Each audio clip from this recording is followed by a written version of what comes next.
There's dried mud on the side of my boot. Not from today, from yesterday, when I helped pull a calf that had gotten stuck in the fence on the property. I should have cleaned it before leaving. But when you wake up at 5 in the morning to feed 50 horses, details like clean boots end up being forgotten. My name's Rick Santos, but everyone calls me Rick. I'm 35 years old, drive a 2012 Ford Ranger with 300,000 kilometers on it, and wear the same 3 plaid shirts I've had for 5 years because they're comfortable and don't tear when I work with cattle. But what nobody knows, what nobody needs to know, is that Ricardo Santos owns RS Exports, the largest premium beef export company in Latin America. $500 million in annual revenue, contracts with Michelin restaurants in Dubai, Tokyo, Paris, and New York, exclusive supplier of Brazilian Wagyu beef to Saudi royalty. And today, I'm walking into a luxury car dealership in Dallas, Texas. Not to buy a car, but to settle scores with someone from my past. Someone who destroyed me 10 years ago. Someone who has no idea who I am now. The dealership is called Luxury Motors. It's all smoked glass, white marble floors, crystal chandeliers. There's a red Ferrari SF90 in the display window that costs $3,200,000. I push open the glass door. The air conditioning hits me like a cold wave. Smells of new leather and money. 3 salespeople are chatting near a black Porsche. Impeccable suits, slicked back hair, toothpaste commercial smiles. They look at me as I enter. The smiles disappear. And then I see him. Eduardo Machado. He's at the back of the dealership, talking to an elegant female client. Wears a gray suit that must have cost $10,000. Hair perfectly styled, Rolex watch on his wrist. Smiles that smile that always made me feel inferior. Eduardo Machado. The man who dated my sister 10 years ago.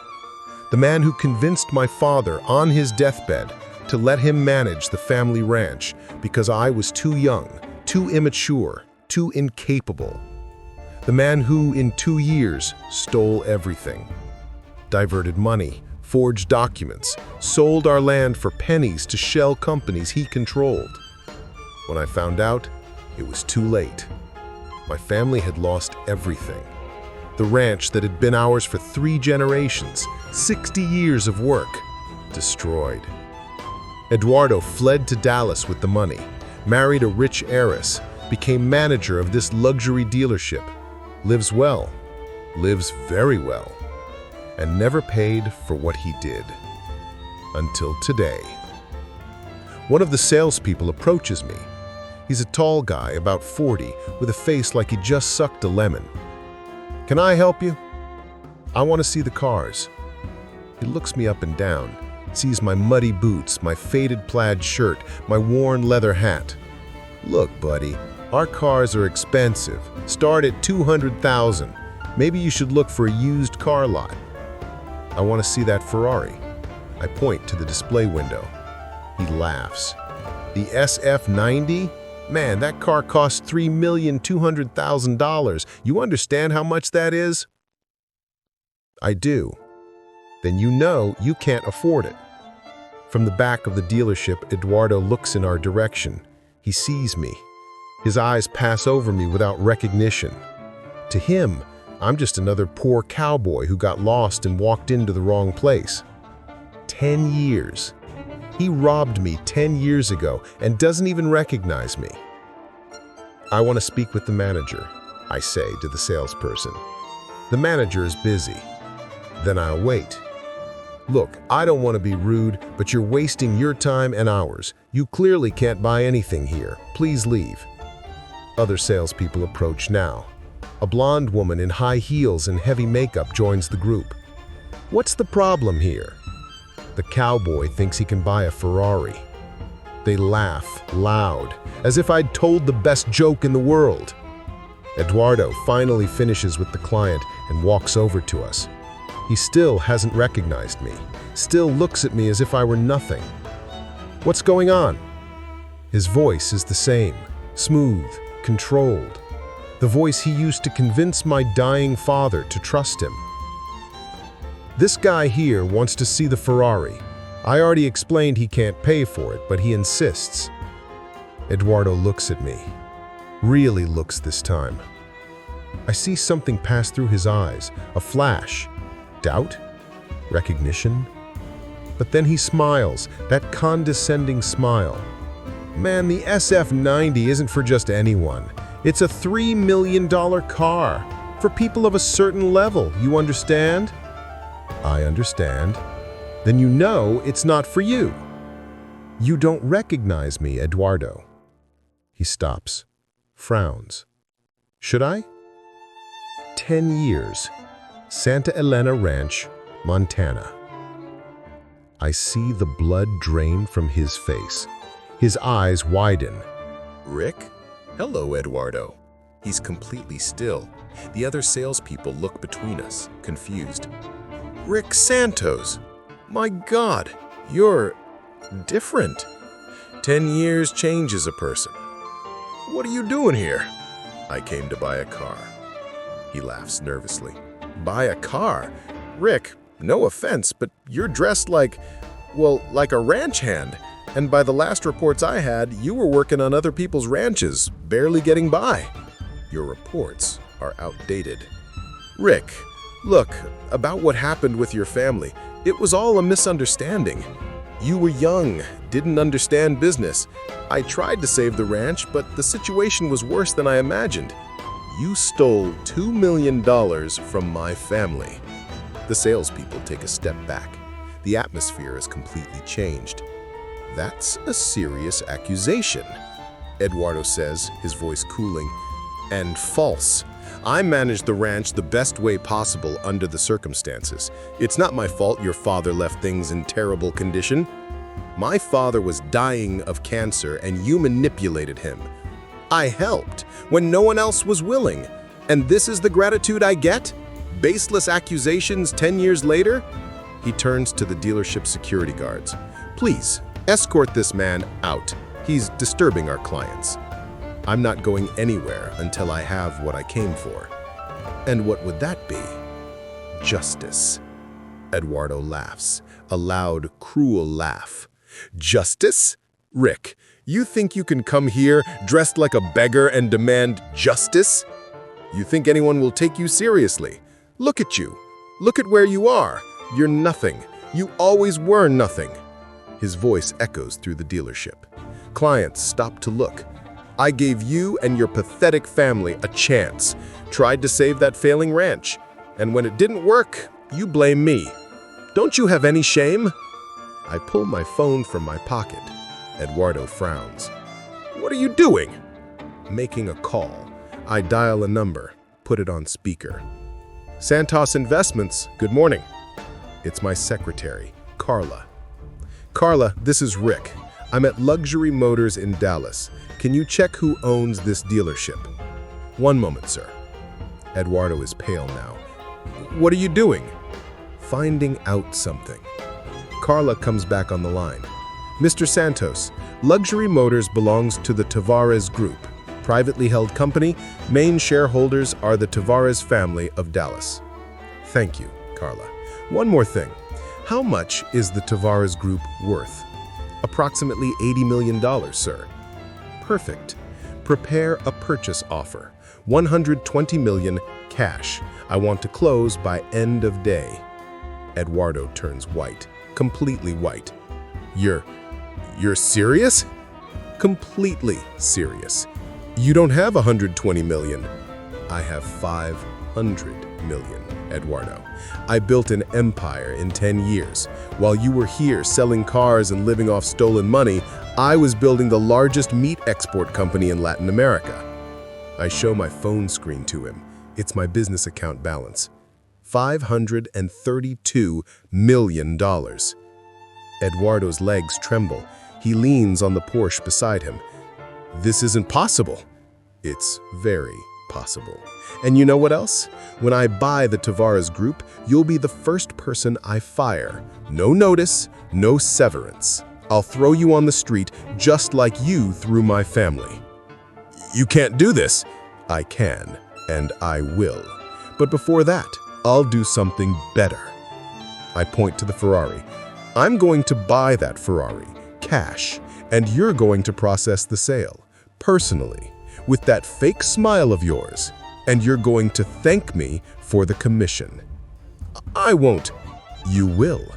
Because if you don't, I'll call the Tavares right now and raise my offer to $150 million, and I guarantee they'll accept, and then you lose your job anyway, but without receiving even the commission from this sale. Eduardo is shaking, sweating. His eyes search for an exit that doesn't exist.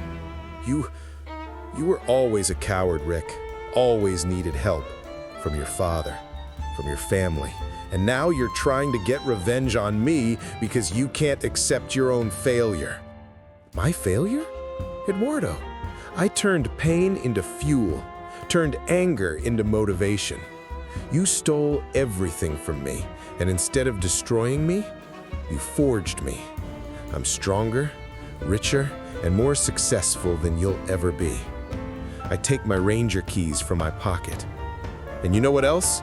I still drive an old pickup, still wear muddy boots, still wake up at 5 in the morning to work with cattle, because I don't need to pretend to be someone I'm not. You live on appearances, on lies, on stolen money. I walk up to him. We're face to face. Now you're going to process this sale. You're going to smile. You're going to treat me with respect. And when you're done, you're going to wait for me to buy the dealership and fire you. Eduardo says nothing, just nods, defeated. The next 40 minutes are the most humiliating of his life. I can see it in every movement, every forced word, every fake smile he has to make while processing the $3,200,000 sale. The other salespeople are in shock. The blonde woman who laughed at me is pale. When the sale is finished, Eduardo hands me the Ferrari key with trembling hands. Your Ferrari will be delivered in 15 days. Thank you, Eduardo. It was a pleasure doing business with you. He doesn't respond. I leave the dealership, but before leaving completely, I come back. Oh, Eduardo, one more thing. He looks up, hopeful, as if I'm going to say I was joking, that it was all a test. My sister, the woman you dated, the woman you used to get into my family, she died 5 years ago. Cancer. Spent her last months in poverty because you stole everything from her too. I see something pass across his face. Guilt? Remorse? I'm not sure. I just wanted you to know. Wanted you to know she died poor, alone, sick. And you, the man who said he loved her, were here selling Ferraris and living well?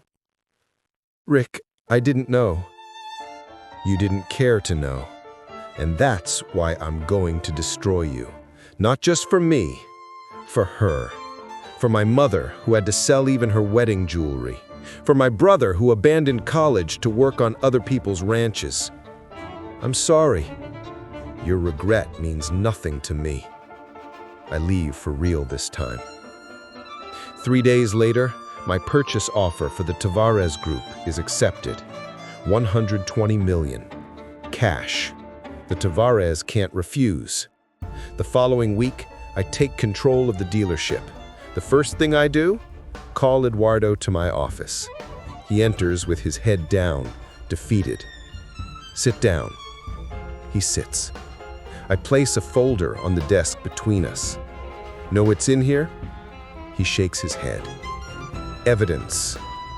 Documents showing exactly how you stole from my family.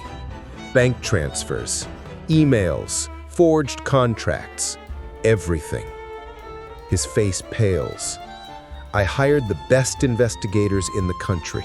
Took years, but they found everything.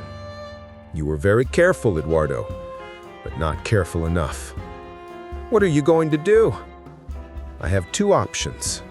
First, give this to the police. You'll be arrested. Fraud, document forgery, embezzlement. About 15 years in prison, I'd say. He's shaking. Second option, you return everything. Every cent you stole, with interest. 2 million becomes 10 million in 10 years. You pay me, and I don't turn you in. 10 million? I don't have 10 million. Then you'll have to get it. Sell your apartment, your car, your wife's jewelry, everything. My wife will leave me. Your problem. He puts his head in his hands. Please, Rick, please don't do this. I have children. I have a family. I had one too, and you destroyed it. He cries. Not that fake manipulator's crying, real crying. Broken. You have a week to start payments. If you don't, this folder goes straight to the FBI. I stand up, indicating the conversation is over. Oh, and Eduardo, you're fired, effective now. Security will escort you out. He doesn't react, just sits there, destroyed. When the door closes, I'm alone in the office. 10 years. 10 years of work, of sacrifice, of sleepless nights, of waking before the sun, of calloused hands and aching back. All to get here. All to have this moment. But you know what's funny? I don't feel happy. I don't feel avenged. I feel empty. Because I realized something. Something I didn't want to admit. Eduardo wasn't the villain of my story. I was. I let hatred consume me for 10 years. Let the thirst for revenge dictate every decision, every sacrifice, every relationship I destroyed because I was too busy building an empire just to prove a point. My sister died 5 years ago, and I wasn't there. I was closing a deal in Dubai. Didn't even go to the funeral because I had an important meeting. Her name was Sophia Santos. 3 years younger than me, hazel eyes that sparkled when she laughed, freckles across her nose that she hated but I thought made her look like a constellation. She called me, I remember, 3 days before she died. I was in a restaurant in Dubai negotiating with an Emirati prince who wanted to buy 200 tons of premium beef per month. $50 million contract. My phone vibrated. Sophia. I looked at the screen, looked at the prince across the table, made a choice. I declined the call. She called again an hour later. Again, I declined. Sent the text, busy, call you tomorrow. Tomorrow never came. She died the next day. Cardiac arrest. The cancer had spread to her heart. The doctor said she probably knew, probably felt it coming, probably wanted to say goodbye. And I was too busy making money to answer the phone. My brother Marcus called me with the news. I was at a cigar bar, celebrating closing the deal with the prince, $50 million, biggest contract of my career. Rick, Sophia died. 4 words. 4 words that should have destroyed me, that should have broken me, that should have made me drop everything and fly home. When's the funeral? Thursday, 2 p.m. I pulled out my phone, checked my schedule. I had a meeting with Japanese investors on Thursday. $300 million deal, potential partnership that could double my company's size. I can't make it. I have a meeting. Silence on the other end. Long, painful. You have a meeting? Marcus's voice was flat. Dead. Your sister is dead, Rick. Your sister. The girl who used to make you breakfast when Mom was working double shifts. The girl who sold her bike to help pay for your college textbooks. The girl who believed in you when no one else did. I know, but there's no but. There's only a choice. Money or family. And you just made yours. He hung up. I stared at my phone. The prince was talking to me, congratulating me, but I couldn't hear him. All I heard was Sophia's voice from a memory, years ago, when I was 25 and had just lost everything to Eduardo. Rick, I know it hurts. I know you feel like you lost everything, but you didn't. You still have me, you still have Marcus, you still have Mom. And as long as you have family, you have everything. I went to my hotel room that night, alone, stared at the ceiling until dawn. I didn't go to the funeral. I closed the deal with the Japanese instead. $300 million. And I lost the only thing that mattered. 5 years later, sitting in this luxury office in Dallas, I finally understand what I did. I killed Sophia. Not Eduardo. Me. Eduardo stole money. I stole time. Time I could never get back. I remember the last time I actually saw her. It was 7 months before she died. I flew back to Montana for Christmas. Spent 2 days. 2 days in 10 years. Sophia looked thin. Too thin. Her eyes had dark circles. Her skin was pale. "You okay, Soph?" "Just tired. You know, life." I should have pushed. Should have asked more. Should have taken her to a doctor. But I had a flight to catch, a meeting in Sao Paulo that couldn't wait. "Take care of yourself. Eat more. You're too skinny." She smiled. That same smile from when we were kids, when she used to sneak me cookies before dinner, when she covered for me when I broke Mom's vase, when she told me I'd be someone great someday. "You too, Rick. Don't work too hard. Money isn't everything," says the person who's never had any. I meant it as a joke, but she flinched. Actually flinched. "You're right. I've never had money. Just love. Just family. Just the things that actually matter." I laughed, kissed her forehead, left. Never saw her alive again. Eduardo is still sitting in front of me, crying, broken, destroyed, and I realize I'm exactly like him. He stole money from my family. I stole myself from my family. He betrayed my father's trust. I betrayed Sophia's love. He ran away to Dallas to hide from his crimes. I built an empire to hide from my pain. "Get out," I tell Eduardo. "What?" "Get out. I don't want your money. I don't want your apologies. I just want you out of my sight." "But you said..." "I changed my mind. You're fired, but you keep your money. All of it. I don't want it. It's dirty. And I don't want to be like you anymore." He looks at me, confused, suspicious, like it's a trap. This is a trick. No trick. I just realized something. If I destroy you, I become you, and I don't want that. So leave, now, before I change my mind. He stands slowly, backs toward the door, still doesn't believe it. When he's gone, I'm alone. I pick up my phone, call Carla. "Carla, I'm selling everything." "Sir?" "The company, the dealership, the properties, everything. Find buyers. I want out." "Mr. Santos, you can't be serious. You built this empire from nothing. You're worth $500 million. And it's worth nothing. Absolutely nothing. Sell it all. I keep enough to live comfortably. The rest goes to charity, to cancer research, to Sophia's name." "Sophia?" "My sister. She died 5 years ago, and I'm just now going to her grave."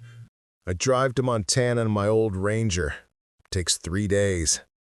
I could fly, could rent a luxury car, but I want to feel every mile, every hour, every moment I'm traveling back to who I really am.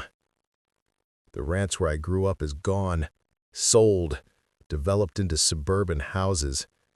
But the cemetery is still there. Small, old, at the edge of town. I park outside, sit in the truck for 20 minutes, terrified. What do I say to her? How do I apologize for 5 years of absence? Finally, I force myself out. The cemetery's quiet, just wind and birds. Sophia's grave is in the back corner, under an old oak tree. The headstone is simple, gray granite. Sofia Maria Santos, 1987-2020. Beloved daughter, sister, friend. She loved with her whole heart. I fall to my knees. And for the first time in 10 years, I cry. Really cry. Not the controlled, silent tears of a businessman, but the ugly, broken sobs of a little brother who lost his big sister and wasn't there when she needed him. I'm sorry, Soph. I'm so sorry. You called me. You needed me. And I chose money. I chose a meeting. I chose everything except you. The wind blows. The oak leaves rustle. Somewhere in my broken heart, I imagine it's her answering me, forgiving me, telling me it's okay. But it's not okay. It will never be okay. I became everything you warned me not to become. I chased money, success, revenge, and I lost myself. I lost you. I lost everything that actually mattered. I stay there for hours, talking to a piece of granite, telling her about the last 10 years, about the empire I built, about Eduardo, about the Ferrari I bought just to prove I could, and about how empty it all feels. You were right, Soph. You were always right. Money isn't everything. It's nothing. Without love, without family, without people who actually care about you. When the sun starts setting, I finally stand. My knees hurt, my eyes are swollen, but I feel something I haven't felt in years. I feel like myself again. Mom lives 30 miles away, in a house I bought her 5 years ago. 8,000 square feet. Indoor pool, home theater, everything she could ever want. She never wanted any of it. I park in the circular driveway. The house looks empty, sterile, like a museum, not home. I knock. Wait. The door opens.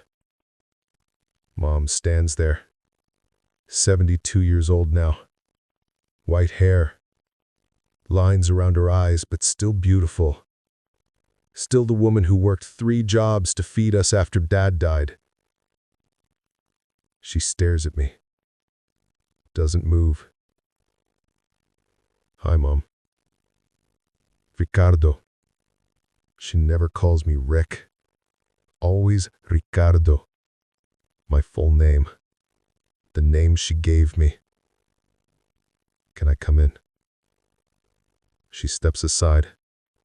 I enter. The house is immaculate. Professionally cleaned. Everything in its place. Nothing personal. Nothing lived in. Where's all your stuff? I don't have stuff. I have this house. This big empty house you bought to make yourself feel better about abandoning me. Her words hit like a punch. Mom, I didn't. You missed your sister's funeral. I know. You haven't visited in 5 years. I know. You called twice a year. On my birthday and Christmas for exactly 15 minutes, like it's scheduled. like I'm a business appointment. I know. She walks to the kitchen, starts making coffee. Her movements are mechanical, practiced. Why are you here, Ricardo? I came to apologize. Apologize. She laughs. A bitter sound. You think an apology fixes 5 years? Fixes missing Sophia's last months? Fixes your brother working himself to exhaustion because someone had to take care of family? No, I don't think it fixes anything. But it's all I have. She pours 2 cups of coffee, hands me one. We sit at the kitchen island. Expensive marble. Italian design. Completely soulless. Sophia asked about you. At the end. Wanted to know if you'd come. I lied to her. Told her you were on your way. She died believing you were coming. I close my eyes. The pain is physical. Actual physical pain in my chest. I was closing a deal. In Dubai. $50 million. And was it worth it? That $50 million. I look at her. Really look at her. At the lines around her eyes, the gray in her hair, the sadness that's settled into her bones. No, it wasn't worth a single cent. She nods, sips her coffee. Your brother lives in Nebraska now. Has a wife, 2 kids. You've never met them. They don't know they have an uncle. I didn't know Marcus got married. How would you? You never call him, never ask, never care about anyone except yourself and your empire. Mom, I was trying to make things right, to fix what Eduardo destroyed. Eduardo destroyed a ranch. You destroyed a family. Which is worse? I have no answer. We sit in silence. The coffee grows cold. Finally, Mom speaks again. Softer this time. Sophia loved you. Even at the end. Even when you didn't answer her calls. Even when you missed her funeral. She made me promise not to hate you. Made me promise to forgive you when you finally came home. Tears run down my face. She said, Mom, Rick is lost, but he'll find his way back. And when he does, promise me you'll be here. Promise me you'll welcome him home. Mom reaches across the marble island, takes my hand. Hers is small, wrinkled, beautiful. So I'm keeping that promise. Welcome home, Ricardo. I sell RS Exports for $400 million, cash, to a Japanese consortium that's been trying to buy me out for years. I sell the dealership, the properties, the investments, everything. I keep $10 million. Enough to live comfortably, to help my family, to make amends. The rest? $390 million I put into the Sophia Santos Foundation, dedicated to cancer research, specifically cardiac cancer, the kind that killed her. I moved back to Montana, not to a mansion, to a small cabin outside town. 3 rooms, wood stove, porch that overlooks the mountains. It's the first place that's felt like home in 10 years. Marcus comes to visit 3 months later. Brings his wife, Jennifer, and their 2 kids, Emma, 7. Carlos, 5. We sit on the porch, drink beer, watch the kids play in the yard. They're beautiful. I tell him. They are. Got Mom's eyes, Jennifer's stubbornness, your humility. He smiles, a real smile. The first I've seen from him in a decade. I'm sorry, Marcus. For everything. For not being there. For choosing money over family. For being a terrible brother. You were. The worst. I know. But Sophia made me promise something too. Made me promise that when you finally woke up, I'd be here. Would give you a chance. She made everyone promise things. That's what big sisters do. They fix things. Even when they're dying. We sit in silence. Comfortable silence this time. Emma asks about you, you know. Wants to know about your uncle who built an empire. I show her articles, videos. She thinks you're a superhero. I'm not. I'm just a guy who wasted 10 years chasing the wrong things. Then spend the next 10 chasing the right things. He stands, calls to the kids. Emma. Carlos. Come meet your Uncle Rick. They run over, all energy and excitement. Emma has Sophia's eyes, hazel. Sparkling. Uncle Rick, Daddy says you're super rich. I was. Now I'm just regular rich. Which is better? I look at Marcus, at Jennifer, at these two beautiful kids I've never met. Regular rich. Definitely regular rich. A year later, I'm teaching at the local community college, business management, entrepreneurship, helping kids from ranching families figure out how to turn their passion into profit. I drive my old Ranger, wear my faded shirts, and eat dinner at Mom's house twice a week. I visit Sophia's grave every Sunday. Tell her about my week, about Marcus's kids, about Mom, about the foundation that bears her name and has already funded 3 major research projects. One Sunday, Eduardo shows up at the cemetery. I'm at Sophia's grave when I see him. Older, thinner, gray at the temples. He stands at the entrance, unsure. I wave him over. He approaches slowly, cautiously. Rick. Eduardo. I didn't know you were back in Montana.